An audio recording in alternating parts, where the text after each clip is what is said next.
Сәлеметсіздер ме, құрметті оқушылар? Бүгін біз сіздермен Әбіш Кекілбайұлының «Аңыздың ақыры» атты философиялық психологиялық шығармасымен одан ары қарай таныса түсеміз. Әбіш Кекілбайұлы 1939 жылы 6 желтоқсан күні Маңғыстау облысы Маңғыстау ауданы Оңды ауылының Мырзайыр деген жерінде туған қазақ әдебиетінің майталмандарының бірі. Адам болмысына қатысты терең философиялық толғаныстар 70-80 жылдар прозаның дарынды өкілдерінің бірі Әбіш Кекілбаев шығармашылығының негізгі бағыттарын айқындады. Қаламгер әдебиетті көрістеудің кейінгі кезеңдеріне тән ерекшеліктер.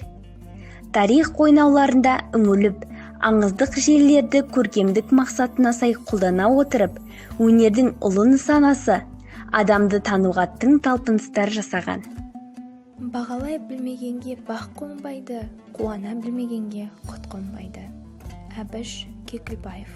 Кекілбаевтың бұрын жазғандарынан сыры да, сипаты да мүлде бөлек. Жазушының творчестволықтың табысы, өсу, іздену эволюциясының жаңа қыры дерлік, өзіндік қорытындысы бар дүние. Өнерде шәкірттік сезімін жоғалтқан адам ұстаз бола алмайды. Әміршінің бейнесін жасағанда жазушы тарихи материалдарға сүйеніп, қазіргі болмысқа сәйкес әлеуметтік психологиялық модель жасаған. Эгоцентризм мен өзін ғана сүюдің жалғыздыққа, рухани азушылыққа ұшырататынын көрсеткен. Эгоцентризм дүниенің негізі мен менен басқаның бәрі менің түсінігім ғана дейтін идеалистік философиялық ұғым. Адам өмірінің әлеуметтік сыр-сипаттарын философиялық, психологиялық тұрғыдан терең көрсетуі бұл шығарманың шыншылдық қасиетін ерекше көтере түскен. Романдағы бұл желілер өмірлік шындыққа ажар бітіріп, мазмұнын тереңдетеді, философиялық мән-маңызы береді. Жазушы үшін мәселе кейіпкердің қашан және қайда болғанында емес, оның адами құндылықтарында. Қара жер бүлк етпестен жатыр әлі, орақ боп ғұмыр қауын жапырады. Астында өмір деген бәйтеректің жатыр сан желмен ұшқан жапырағы. Міне, осылай жазушы аңыз әңгімелер арқылы өткенге, тарихи оқиғалар сілеміне көз жібере отырып, мәңгілік мәселелерді шешуге ұмтылыс жасаған. Жазушы тарихи аңыз шеңберінен шығып, қаламгерлік қиялын қоса отырып, дербес, психологиялық, ғаламдық маңызы бар шығарма тудырған.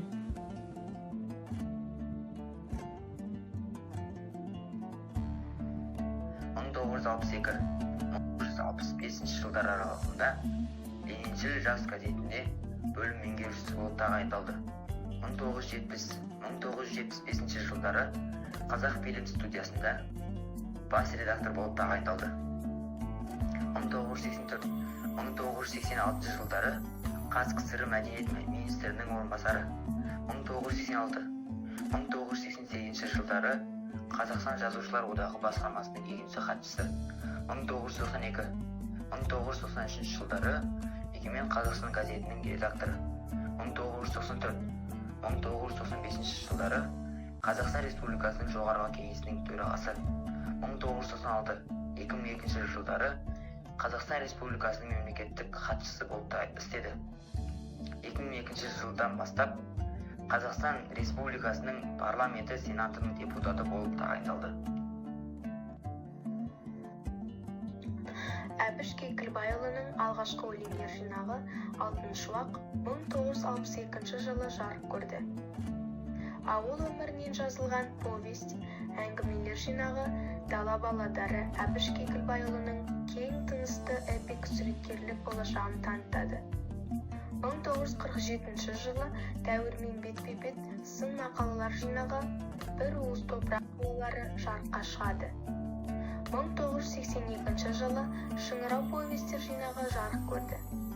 Әбіш Кекілбайұлының 1981 жылы жазылған «Үркер», 1984 жылы жазылған «Елең алаң» романдары қазақ әдебиетінің үлкен табысы ретінде бағаланып, Қазақ КСР мемлекеттік сыйлығын алды. Әбіш Кекілбайұлының көптеген шығармалары ТМД халықтары мен шетел тілдеріне аударылған. Әбіш Кекілбаевтың зор еңбектерінің бірі «Аңыздың ақыры» романына назар аударайық. Әбіш Кекілбаевтың «Аңыздың ақыры» романында халық жадында сақталған ескі аңыздар жаңғырып, мифтік сарын көрініс табады. Жазушы аңыз әңгімелер арқылы өткенге, тарихи оқиғалар сілеміне көз жібере отырып, мәңгілік мәселелерді шешуге ұмтылыс жасаған.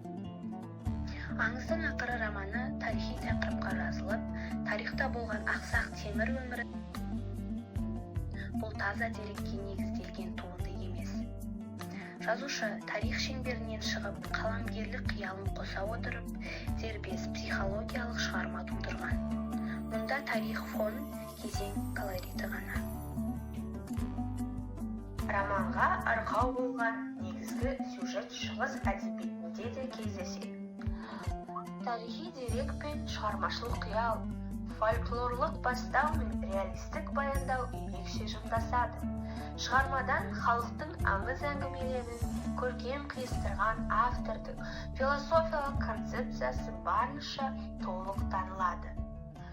«Аңыздың ақыры» романының лирикалық, романтикалық сипаты мол. Романның сюжеті үш кейіпкер тарихи аңызға құрылған. Жазушы өзіне таныс аңыз әңгімені жалаң баяндап қоймай, аңыздық желіні жаңғыртып, сол арқылы адам жанының терең иірімдерін ашқан. Композициясы күрделі, психологиялық салмағы бар, дербес туынды жасайды.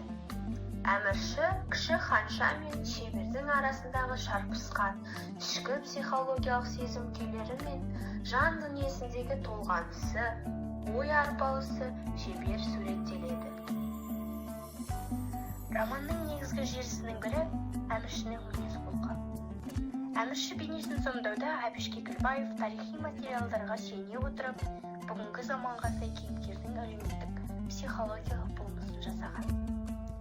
Эгоцентризм мен өзін ғана сүюдің жалғыздыққа, рухани азушылыққа ұшырататынын көрсеткен. Жазушы шеберлігі Жаппардың өзімен өзі сөйлескен ішкі монологын беруде анық байқалады.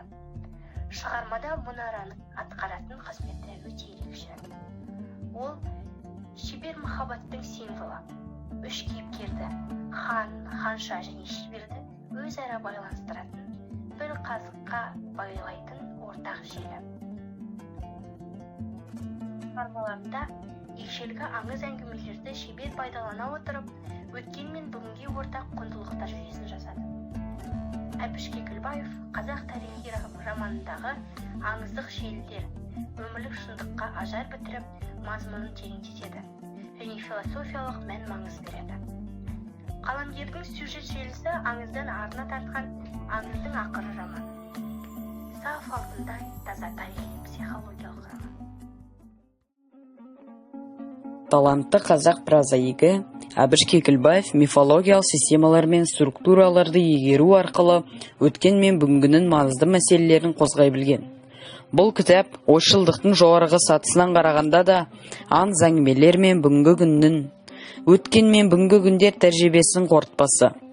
Осы компоненттердің барлығы қосыла келе, біздің пікірімізше бұл шығармалардың мазмұнын ғана байытып қоймай, оның көркемдік қасиетінде арттыра түскен.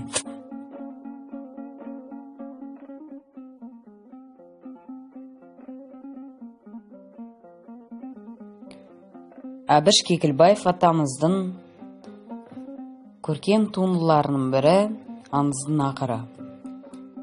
«Аңыздың ақыры» аңыздың ізімен жазылып, ондағы оқиғаны философиялық, психологиялық астармен өрбіткен жазушы Әбіш Кекілбаевтың кесек туындысы.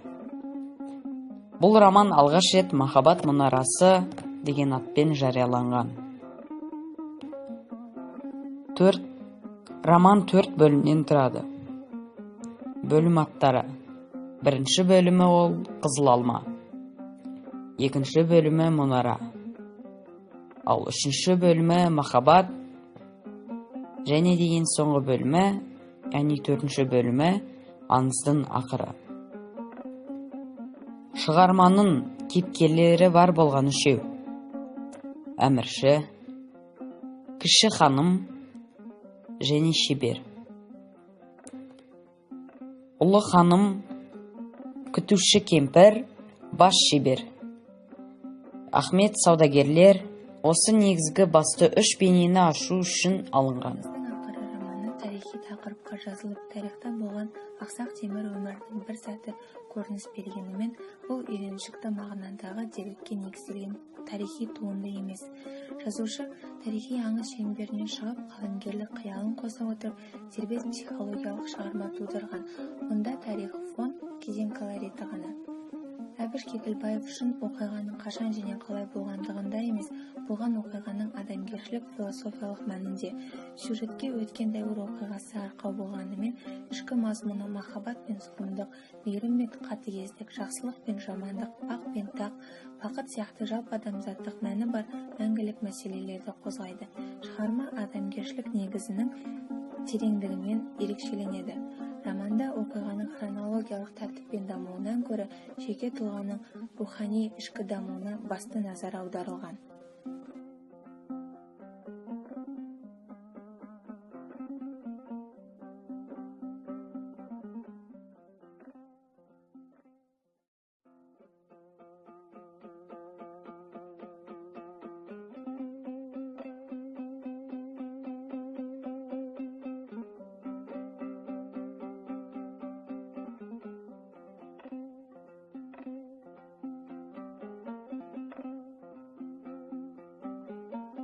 Бұл романда адам бойындағы өзімшілдік, менменшілдік, тәкаппарлық, билік, шексіз биліктің неге апарып соғатыны жайлы айтылған. Және де бұл аңыз әңгіме адам бойындағы қасиеттердің, яғни қазіргі заман мен бұрынғы заманның шындығының қорытпасы деп түсінемін. Және де бүгін мен бұл романның негізгі ойы, яғни қорытынды ойын түсіндіріп айтпақпын. Менің түсінігім бойынша бұл романда адам бойындағы қасиеттердің, яғни менменшілдік, махаббат сынды үлкен қасиеттердің орын алуы жайлы көп көрсетілген, кейіпкерлер арқылы бізге түсіндіріліп отыр десек те болады. Және де негізгі ой, бұл бәрібір де біз сонда барар жеріміз бұл жердің асты екені жайлы айтылған.